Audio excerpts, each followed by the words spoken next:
The 2026 Ford Bronco is here, but not without controversy. From price hikes to divisive updates, fans are split. In this video, we'll break down all 6 changes you need to know.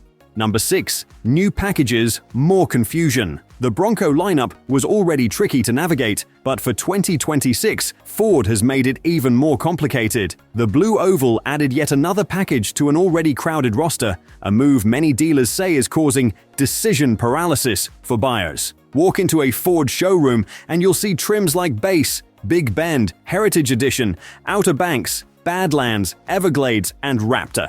Each can be paired with packages such as Sasquatch, Black Diamond, Luxe, and new additions, turning what should be a simple purchase into a puzzle. Take the Sasquatch package. On the Big Bend, it's $6,175, while on the base model, the same package jumps to $8,460. Add in paint colors, roof choices, and 2- or 4-door configurations, and you're staring at hundreds of possible combinations. Some buyers enjoy endless customization, but most just want a clear answer without breaking out a spreadsheet. Even Ford's own sales staff admit they struggle to explain the lineup, leading to longer sales processes and frustrated customers. When a vehicle requires a PhD to configure, you've probably gone too far. And yet, all this complexity pales next to Ford's most talked about 2026 release, the anniversary edition that's now splitting the Bronco community. Number 5. The 60th Anniversary Edition. Ford marked 6 decades of the Bronco with a special model,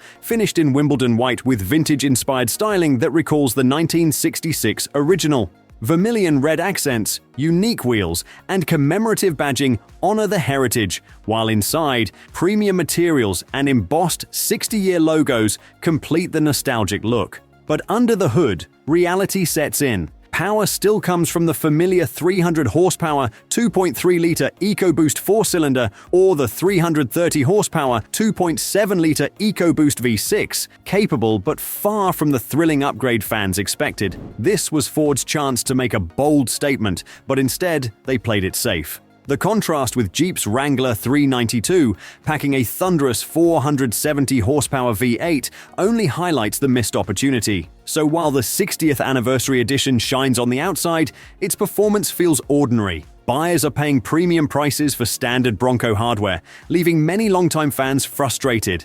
And the letdowns don't stop here. Ford's 2026 suspension changes raise even more questions about whether they truly understand what Bronco buyers want. Number 4. Ride quality tweaks.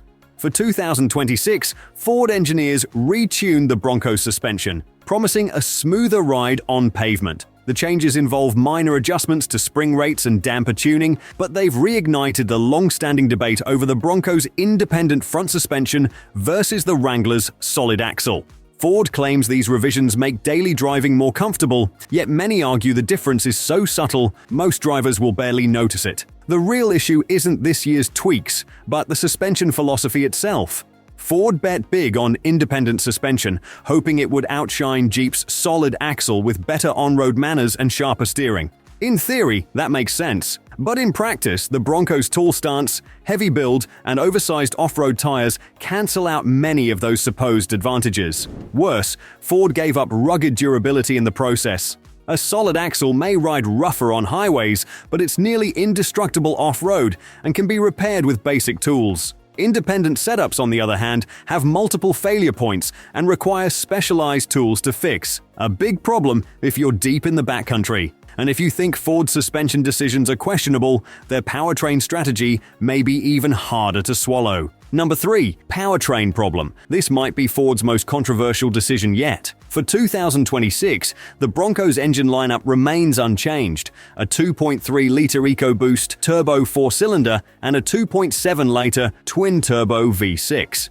No naturally aspirated options, and definitely no V8. For a vehicle that claims to carry on the legacy of classic American off-roaders, this feels like a betrayal of its DNA. The original Bronco was known for its simple, reliable engines, easy to repair, durable, and loaded with low-end torque for crawling over rocks. Today's turbocharged motors are powerful and efficient, but they come with trade-offs: heat stress, premium fuel requirements, added complexity, and more potential failure points. None of that inspires confidence when you're miles from civilization. Even worse, turbo engines lack the immediate throttle response that made old-school Broncos so capable at slow-speed off-roading. Meanwhile, Jeep offers Wrangler buyers a buffet of choices: a naturally aspirated V6, a plug-in hybrid, and the headline-grabbing 392 V8 with 470 horsepower and a soundtrack that shakes the ground. Ford's message is clear: efficiency comes before emotion, but in doing so,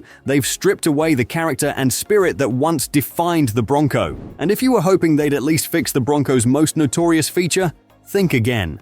Number 2. The hardtop headache. One of the Bronco's biggest selling points has always been its modular hardtop system, designed to give drivers that open-air freedom with removable panels. For 2026, Ford promised improvements, but so far, the updates appear to be mostly cosmetic. The core issues that have frustrated owners since launch remain largely unresolved. The first problem is usability. Each hardtop panel weighs more than 50 pounds, making solo removal awkward and physically demanding. Owners often need extra hands just to take the top off, which kills the spontaneous, carefree vibe that convertible SUVs are supposed to offer. Then there's the build quality. The seals simply don't provide the tight barrier you'd expect. That means wind noise at highway speeds and worse, water leaks during heavy rain. Many owners report drips around the panel seams, while others say the wind noise is so loud they avoid highway driving altogether, completely defeating the purpose of having a supposedly weatherproof hardtop. So while Ford talks up improvements, the reality is that the Bronco's hardtop still feels like an unfinished product. And even if these mechanical flaws were fully resolved, there's one final issue that overshadows them all. Number 1. The price hike problem.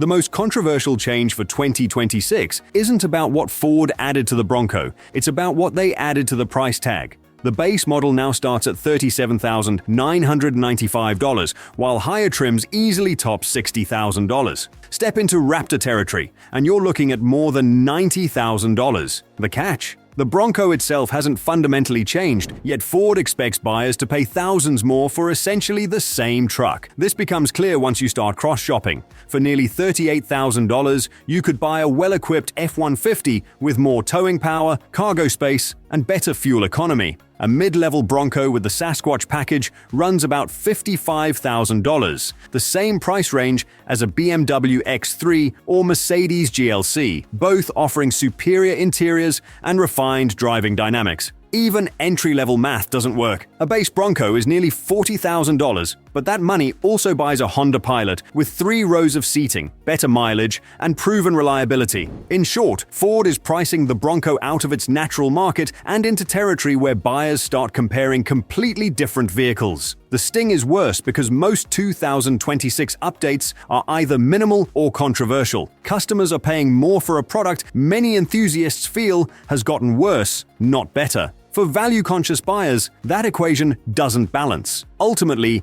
these price hikes reveal a company caught between mainstream buyers and hardcore enthusiasts, yet failing to fully satisfy either. Yes, some will still be drawn to the Bronco's undeniable style and off-road ability, but the growing backlash suggests Ford may have lost sight of what made the Bronco iconic in the first place.